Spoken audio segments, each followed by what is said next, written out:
Yeah, good evening. Let me welcome you this evening to yet another episode of COVID Cares. As you know, this is a series of discussions we are having with individuals who have done something extraordinary during these COVID times. Ordinary individuals who have gone beyond their brief to help other common people when the whole country or possibly the whole world was struggling how to keep themselves safe.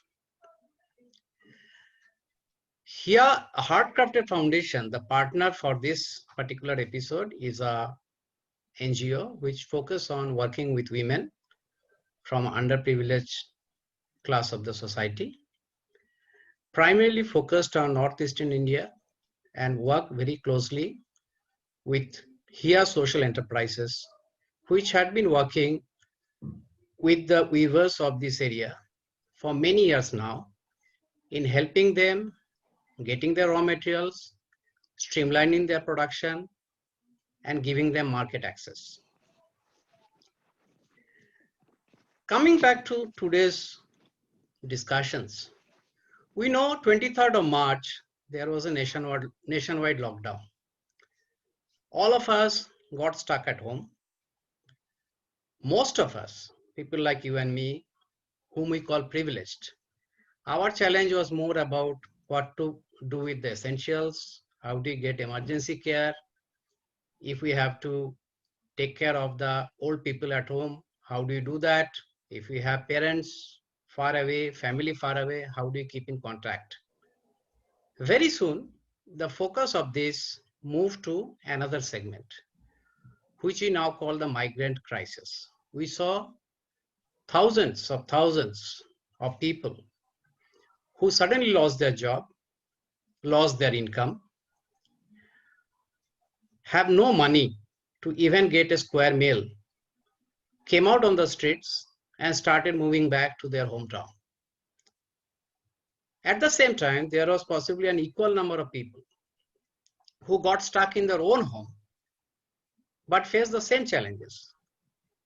And the whole society, and we are very proud to talk about it, though things could have been much better, government could have been more prepared, woke up to the situation and helped them to their capacity. However, when we talk about this segment of the crisis, many a times we forget many other pockets of the society who had been serving silently and may not be in a very visible manner. One of those areas today is what we are going to discuss. This is the business sector, especially the small and medium enterprises. The moment the lockdown happened, the businesses came to a standstill. You cannot go out, you cannot produce, you cannot serve. However, your customers are there, your employees are there. You have to take care of your employees, their safety, their job, their cash flow. You have to take care of your customers, their needs. You have to ensure that their businesses don't stop unless they want to stop it. And of course, on the top of that, if you are running this organization, you have to take care of yourself and your family. So these stories are probably equally of importance, but not visible to us. To bring one such story in front of us, today we are talking to Pawan Seth, who is a very good friend of mine, but also been an entrepreneur for over 2 decades now. Pawan is a co-founder and a director at Trident Infosol Private Limited. This is a high-tech service and product provider organization with over 200 employees. It's a leading provider for embedded COTS hardware, signal processing systems, telemetry systems, and engineering software catering to the real-time applications as well as an international supplier of rugged systems for the avionics, aerospace, military, navy, and heavy industrial markets. Its chief customers are defense research, defense PSU, and space organizations, and also include automotive OEMs, Tier 1 service providers, and industrial automation OEMs. Pawan is a MSc in electronics. He studied at Hindu College and University of Delhi. Pawan is also a very active Rotarian and had been active and contributing to social causes for many years now. So when I talk to Pawan, it is no surprise that he had been extremely supportive of all his stakeholders for his business when the things are not really good. But nevertheless, let's go back to him and hear from him directly what are the challenges he faced and how did he manage. So Pawan, back to you. Tell me, we all know the personal side of the challenge, but what I want to start with is that when this lockdown happened, and especially given that you are in a physical setup, you are in manufacturing, which can't be done largely online, as well as you are supplying to some of the very critical customers, right? Aerospace, defense PSUs, where preparedness also is directly linked to many times your business, India's defense preparedness. How did you respond to the situation immediately? What did you do to start with? Thank you, Deepanka, for having me. And thanks for nice words about me. Right. When this was in March, we were talking about, right? When the cases in Bangalore were increasing and all across India, they were on the upswing. We have 7 locations in India. So Bangalore is a manufacturing facility. Rest of them are sales support offices. So as the cases were increasing, so we took a conscious decision that all the teams will start operating from home before the lockdown was even announced, because we were more careful about our people, health and their families, right? When it came to Bangalore, where our manufacturing is located, and I think we had a long weekend because the shutdown was during that weekend of Ugadi, right? So when we started, so we just thought that we'll shut down for 4 days and we'll resume back operations on next day of Ugadi. But come Tuesday, and Government of India announced the lockdown across India. So that brought in a challenge for us, because most of my team members from Bangalore had moved to their natives to have the festival. Because as you know, Ugadi is a big festival in Bangalore or in Karnataka per se, right? So most of my team members were in their native without the compute resources, and and moreover, for us being in defense, the security becomes paramount. So we cannot operate on individual laptops, and a lot of people have to be in office. So when the lockdown was announced, so then we have to revisit our strategy, how we do handle the support. And then most of my team members were outside Bangalore. So we said, okay, let's take a conscious decision that first let's mobilize the people who are in Bangalore, because they were easy to reach. My IT team came in forward, and then we started working on towards mobilizing them, because at the end of the day, customers have to be supported, right? So, and it's a business has to move on. As you rightly said, manufacturing cannot happen.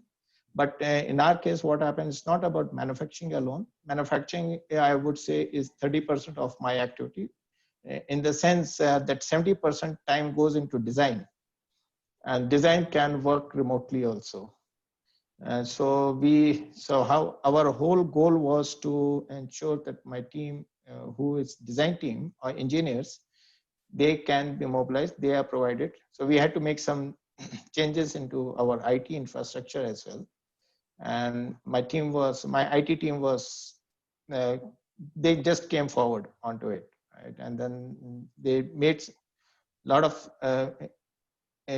changes within our network so that people can remotely log in and we can provide the support. So yeah, I would say it was not very effective, but yeah, at least 40% of my workforce was able to work during when the lockdown was announced.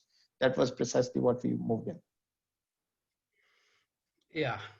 So, that is one part, of course, you talked about, which is the business continuity and whichever way. And of course, there's an overall slowdown. Everybody, your customers also were probably not in full capacity. But I think the bigger challenge for you and I, for anybody, would have been, you have these 200 plus people working for you, right? And um, like many other MSMEs, I don't know, of course, your particular company, but I'm sure that you faced challenges like, orders getting delayed, payments getting stuck, cash flow, and obviously, the whole uncertainty. And there had been cases where, we just read, right? Some 1.8 crore salaried jobs have been lost in the country, which is like 18 Yeah, million. that's right. How did you really manage, the first concern for any employee? And, I'm sure at that time, I was also there working. I took a break afterwards. But, the first thing that came to my mind also, that do I even survive the job? So that fear, then obviously the salary, and beyond a point, it's, situation must be that if you don't have cash, you can't even borrow. Anyway, banks are all closed also. You can't borrow. So Yeah, you that's true. must have to, manage it. So how did you really ensure, the long and short of the question, that, how the employee interests are protected to the best of capacity, and how did you really communicate to them that, this is something you are there with them? I'm sure that must have been a big challenge, right? Yeah, Dipankar, you rightly said, when all this started happening, come April, right? And we were seeing a lot of companies and the media, there were media stories wherein MSMEs are failing and smaller companies are facing challenge, cash flows. All the organizations were closed, right? You cannot move across. And today businesses are connected, right? They are not in their own silos, right? All business are connected across cities, and that's how it works, and globally. So 2 months, everything closed. In 1 month people can understand, but thereafter there was anxiety in my team also. I wouldn't say it was not there, and we have to address that part first. So what we ensured is we communicated with them directly. We have our own internal channels wherein we communicate with the team members on the updates and what is happening and what's transpiring in the company, within the company. That so we ensured that we get connected. We talked, we had all the managers first talking to each other. We briefed them and we were plain, we gave the facts to them that this is how the organization works. We are resilient enough, because it's all about, I can always go in and say, make stories and try to give them what Assurance, work yeah. best thing, right? But that's Hmm. not in the situation. What we took stand that this is a fact. Business is challenging because customers are not operating, but company had, fortunately for us, last couple of years has been reasonably good. So we had enough cash at this, with us, so which we can survive. So we said, okay, if the things move for next 6 months, we are safe. Beyond 6 months, we cannot guarantee, right? And so that was the first part. We have to ensure the people. And we internally in the management, we took a conscious decision that we will not lay off a single person. So they have been with us, Right. all the, so we said, no, come whatsoever, we are not going to lay off any people during this COVID time or the challenge distress time. So that was there. So it was a plain speak with my team, and giving them assurance that no one will be asked to go, and because they are part of us. So that, I think that worked well.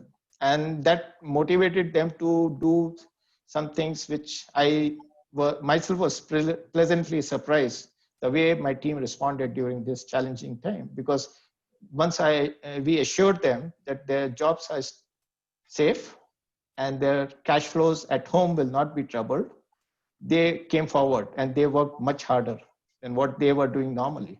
So that was a pleasant surprise for us, but it's good. That's how it works. So this is something very, very good to hear, Pawan, that you have done this decision of not letting go people, because we know, let's be honest, that some people used it as an opportunity of getting rid of people also, right? And the second is, of course, giving them a clear clarity of timeline, how much liquidity you have, and sort of giving them a commitment that 6 months is something which you can reasonably well manage. People give a lot of promises, but then very next day probably they break it. But this is something which is in your control. But how was your experience with your other stakeholders? For example, the customers, for example, the administration, because at some point possibly you have to go for your some sort of permission or passes or to travel and all that. Was that also fine? I mean, you saw a very good environment there? No, in terms of permission, it's something when the lockdown happened, we are located in an industrial area. So somewhere that clarity was missing. And Okay. so when we approached the administration, it means that's after 8 weeks of like in May, Yeah. because there was a partial opening up, right? When we approached, then they said, no, you cannot operate. Though we are a defense organization, but Right. then still the permissions were not, because and which can very well be understood, because the security infrastructure was under stress. Those Right. guys have been working, and Yes, absolutely. I have seen firsthand. How the security establishments were being under stress and what kind of work they were doing it. So we didn't push it much on that, and we waited for it. But as I said, my engineering team started working, so half of my stress went off. But Okay. yeah, and in that period, my customers were also not working. Like Okay. the majority of the customers and whosoever was operating were engineering guys, so we could exchange on phone calls and other things. But because in defense establishment you cannot have web calls and nothing, but you can always talk some things on them. Yes. But on phone calls, everyone refrains from discussing a very sensitive matter. So you just talk on the overall, right? So none of us talk about it. But yeah, rest of the. But when it came to private customers, yeah, my customers were enabled, and then we were working with them, and we ensured that the engagements continue with us. Right. No, I think if I recollect, there was a window where there was, I think, initially told that you can start manufacturing, but not just in Karnataka, across the country. But if there is a COVID case, it will be your responsibility, and then it sort of got sorted. So, I think I read that the total number of COVID guidelines has crossed 10,000, because everybody is learning every day, So, That's there right. That's true. you can't really put a finger. The next question, I'll try to project some photographs here, is how did you, once you started back, and I can, like you and me both, we are all human beings. End of the day, we are very worried about our family. So you would like to see a workplace which is, safe.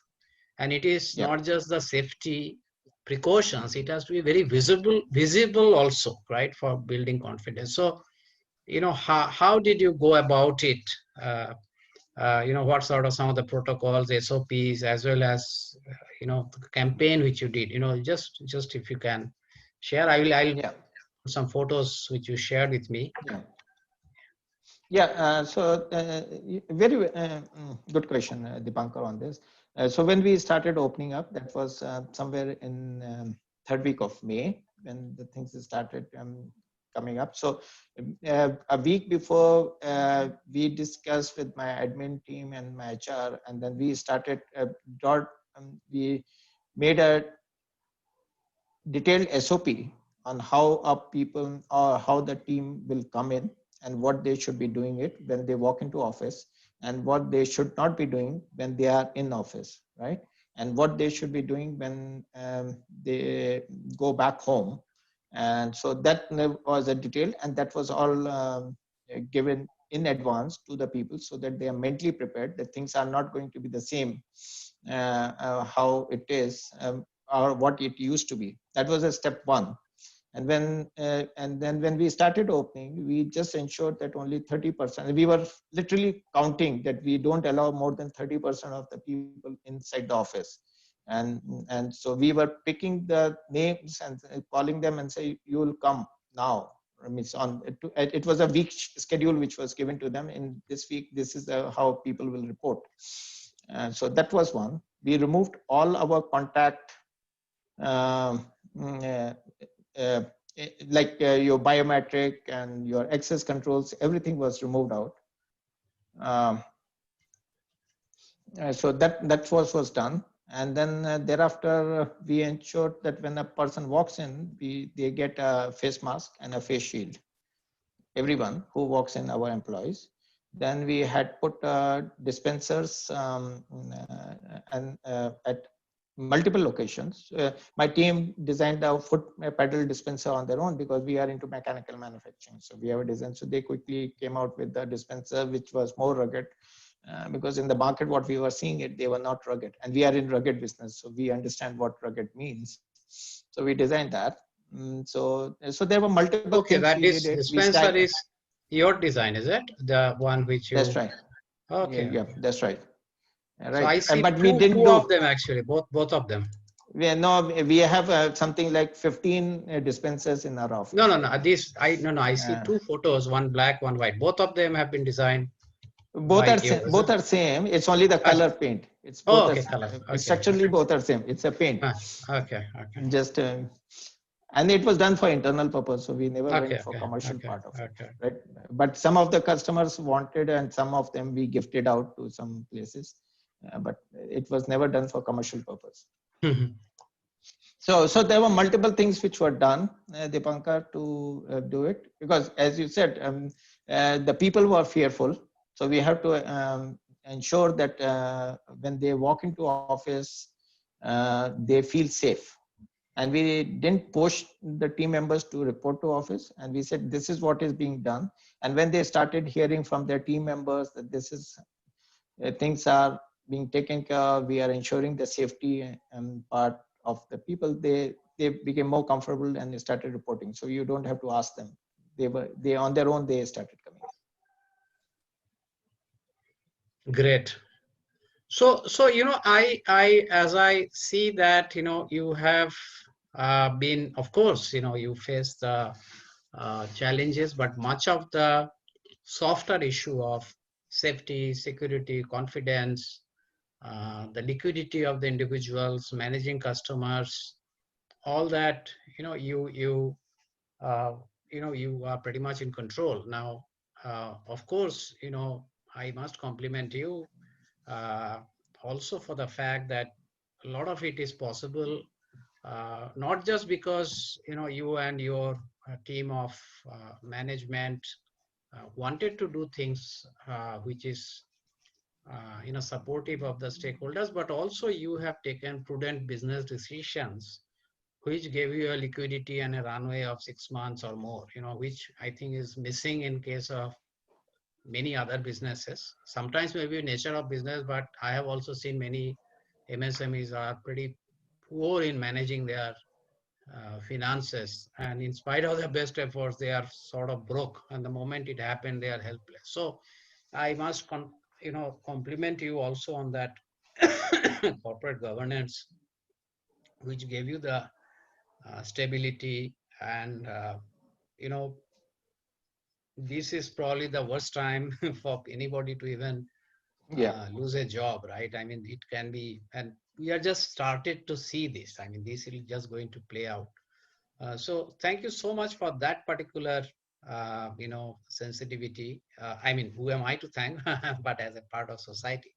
Now, while you did this, Pawan, I'm sure there had been some instances where, you would have, as you mentioned also probably that, people worked harder than before. And also you must have seen maybe in your work, among your customers, among your employees, maybe in personal life, because, you are also going out much more than most of us. Certain instances of, something which really sort of um, made you, very happy or very exalted, if I may say, some resilience or some support. You mentioned that you have seen security people working very, very hard, which might have, uh, you know, which some of those anecdotes, which in a way reposes our faith in humanity. So, do you have any stories or anything to share with us? Yeah. Yeah, Dipankar, as you in the beginning you said I'm part of Rotary Club, right? I'm one of the member Rotary Club of IT Corridor, which is in Whitefield. So there, when this lockdown started, and we have been seeing the stories about migrant laborers and then the daily wage earners for the toughest, hardest hit, right? Because they don't have any work to go. Then what we all the club members we decided that why don't we do our bit in a smaller way, whatever we can do it. So a group of members in the club in RBITC, we came together and we said, okay, let's start doing food distribution, because at that time that was the biggest challenge for that food. At the end of the day, rest of the things can be handled, right? Food is the, means you cannot be empty stomach, and that's key.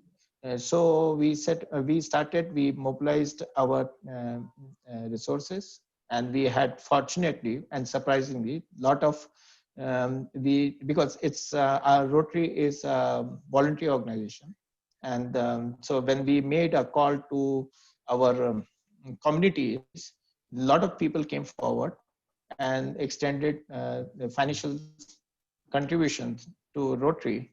And then with that, we could go ahead and then started with food packets. So we started doing food packets. Just another challenge was how do you distribute and how do you identify? So then we connected with various police stations. And that's what I said. It was, you said about the courage. It's hats off to Karnataka police at that time, the kind of work those guys did it, right? So we were approaching them, and like us, many were approaching them and for food distribution. So they were coming forward, and they used to go with us for food distribution and ensure that food packet goes to only the person once. It's not that same person is getting. So that's the kind of control those guys were doing it. And again, they are human beings, right? They can also contract this virus, because the virus doesn't differentiate between human, right? So that was a pleasant surprise, because we always have a view about police in a different way, right? But this was a pleasant surprise. I wouldn't say, I was very happy to see the human side of the police department, right? And then so we could touch close to about 15,000 lives during that period, and we that's what we did it. So when everything was locked down, and police helped us for and a lot of people came forward for even helping us in distributing the food packets, right? So that was another part of it. So you could see the citizens of a country, there is a human touch. When such call comes in, they come forward. So Absolutely. it's not that all of us are in rat race, but yeah, when some things happens, you see the human side. And this pandemic showed the human side of people. Yeah, absolutely. And, I guess that, it must have happened with you also that, not only police, there are many other agencies like the Yeah. healthcare, who have, at the beginning there was no mask, no PP, right? But they just went in, Yeah. to control the crowd, transporting people, making supplies to home. And we see that, even in Mumbai itself, I think 150, 160 policemen have died. So the national number will be far larger, Yeah. and then 250 doctors, which we nationally, and these probably are much below than actual, right? Because the reporting is still not very stable. And there is no, self-serving. We have heard, right, that police is also taking food for their family, or the doctor is trying to put their family members in the hospital, right? So this is something is, this I will extend what you said, that the whole government machinery will be probably seen very differently. And as you also said, I think, that we probably a very small percentage of people are mostly in this so-called rat race community, but large number of people, uh, among them also people have supported, but large number of people, are actually very caring, and that makes the country go forward, right? That makes the world go Eh, forward, right? Only thing is that normally we don't see them, or they are not very vocal, but only a Yeah. situation like this. So, you know, this is what I have been, I have been talking to people and reading myself, and I'm sure same with you, that, maybe COVID was not the right way to get a lot of lessons, but, some of these things, whether looking at the brighter side, the collaboration, the support, the humanity, will be the things which would not have been visible for an entire generation had there not been a crisis like this, right? I mean, Yeah. uh, which I'll not say positive side, but definitely that's the redeeming side of the whole thing, right? I mean, this great thing. Good. So Pawan, we come to the end. We want to keep it short and succinct, no more than 30 minutes. So here we are. Thank you again for taking time out. I know it's very busy. Usually at this time you'll be on call, so I'm sure people are waiting for get in touch with you. And very glad to hear that, personally, that, you have assured your members, your staff members, that, their job is safe, and also gave them a very clear clarity on, your financial position, and that you will be able to sustain for a very reasonable time, which I think is the, a lot of things in COVID was out of control, but the things which are in control, you have done a commanding job, and I congratulate you and your other Thank you. members of the management for doing that. Thanks again. Good night, and see you again very soon with your good Right. work. Thank you. Thank you, Deepankar. It is always a pleasure to talk to you. Thank you. Same here. Take Have a care. good Stay night. safe. Yeah. Bye. Thank you. Bye. Bye. Bye.